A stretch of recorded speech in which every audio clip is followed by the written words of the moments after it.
right, it is a Friday, so that means it's blog post time, and the blog post is titled Donations and Tech, and I was like, does that mean we're going to get a new tech character for a raid team? No, it's referring to Stark Tech, and even though a lot of these changes are good for Stark Tech, I don't think they're really going to affect players that have been playing the game longer than 18 months. Significant change to trauma and some other things in this post. And then also we've got a bunch of data mines about a Thanos Thanksgiving event called a Thanos Giving Orb. We're going to go over that after we read the blog post. Greetings, Commanders. The fight for Alliance supremacy is the battle that must be fought through cooperation across Alliance ranks. And today, we're briefing everyone on several updates to improve the rewards reaped from your teamwork. We've also got the lowdown on character availability, stout blitzes, weekly events, and act as catalyst for success. Alliance donations and Stark Tech. So this is going to affect people that have not finished their Stark Tech tree. No word on, a lot of people are probably saving their Stark Tech. I saved my Stark Tech. No word on what to do with this Stark Tech right here.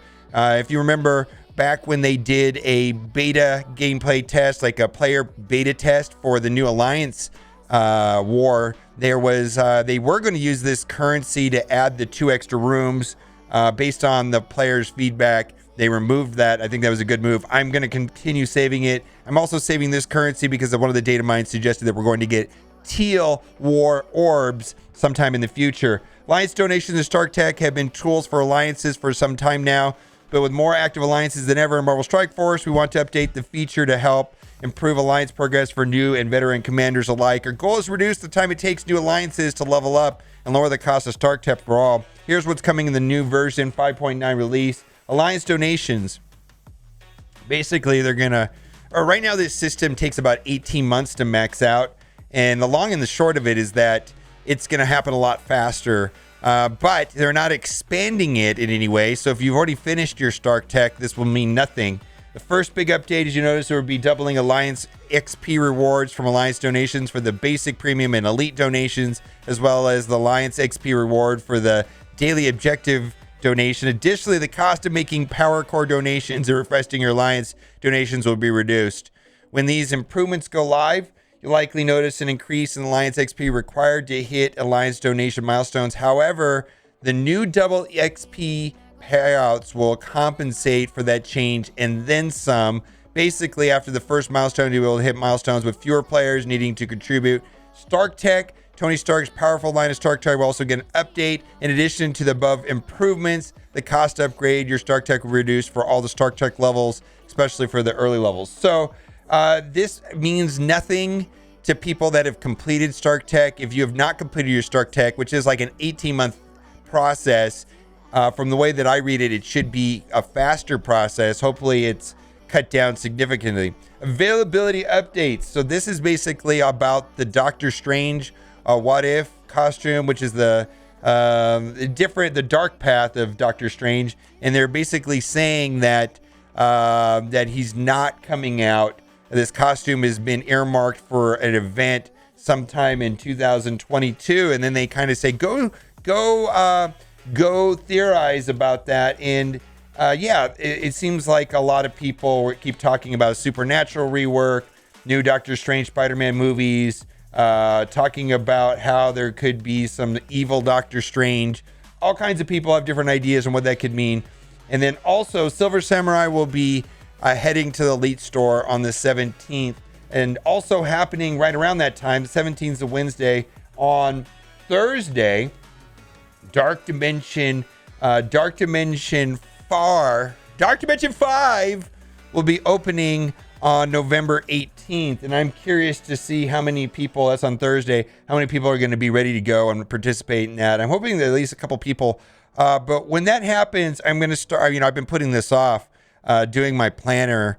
Verandius and Bacon made a planner, which I want to make a video about how to set up the planner and use it on the spreadsheet so that you can prepare, so that I can prepare for Dark Dimension 5. But I was kind of waiting for some people to get into it. I want to see how it's structured, see if it's structured like Dark Dimension 3 or Dark Dimension 2 or Dark Dimension 4.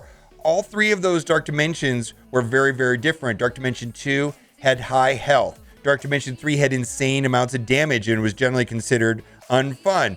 Dark Dimension 4, which is like the best one that we've experienced, was more like a puzzle. And as long as you could control the board, you could move forward, with the exception of Node 12. But Dark Dimension 3 has been called the worst game mode of any game I've ever played. That's my opinion.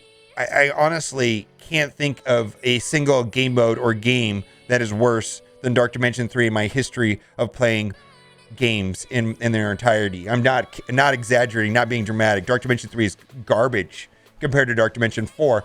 But the point I'm trying to make is, rather than making all these lists on what characters to take into Dark Dimension 5, we really need to see what the animal is, because a lot of people made some bold predictions for Dark Dimension 4 and they were wrong. And people were upgrading bad characters because they were focused on efficiency rather than quality. And that's what we need to find out about Dark Dimension 5. Do we need to focus on the team that is going to get you through it? Or do you want to upgrade characters that are going to help you the most outside of Dark Dimension 5, rather than making bold predictions where people upgraded bad characters? We're not going to do that here. So we're going to wait until see how that goes. Our team has also discovered a visual issue with how Dark Dimension 5 rewards are being displayed.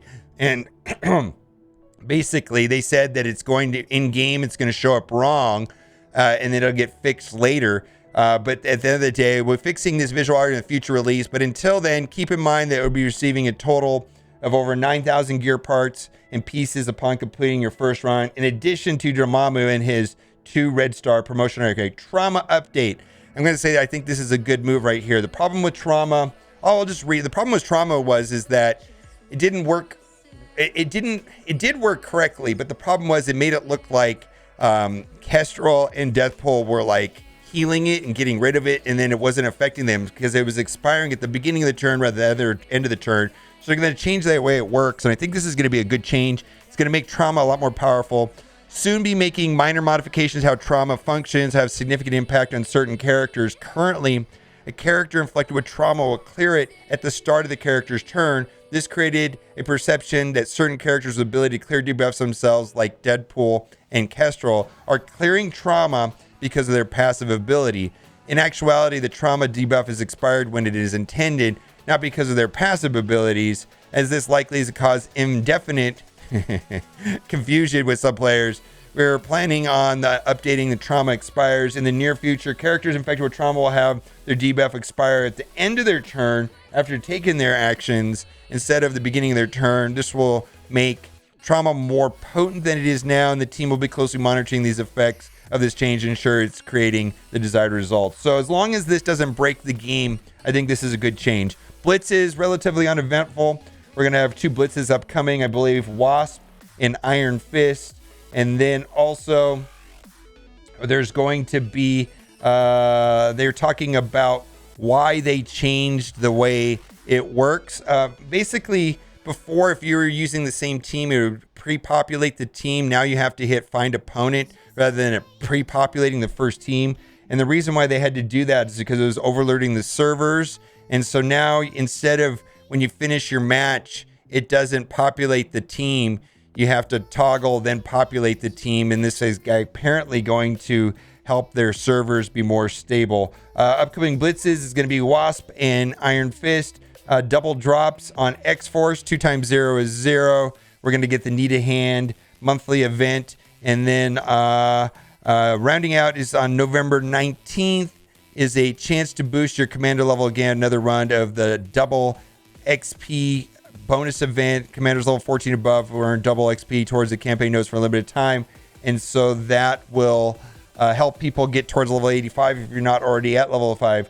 Some changes to the text, and this is something that was identified here on stream based off of a Reddit post. A big shout out to people on Reddit who said, how come the T4, basically the special on Cersei, when you would take it to T4, when you put the T4 upgrade, it would actually get the ability and the text would change, but you wouldn't even know it existed unless you went into MSF.gg, where this is going to be, the text is going to be added. So basically, when I first made my initial recommendations on Cersei, I was saying, oh boy, the ultimate is good, passive looks useful, I was going to do the ultimate, then the passive, and then the special looked like I wasn't going to do it at all. But now that because I couldn't see this information unless I went to msf.gg, 10% of the character's max health and barrier for self, and the Icarus ally. In Arena, same thing, but it's going to be all allies. So basically, it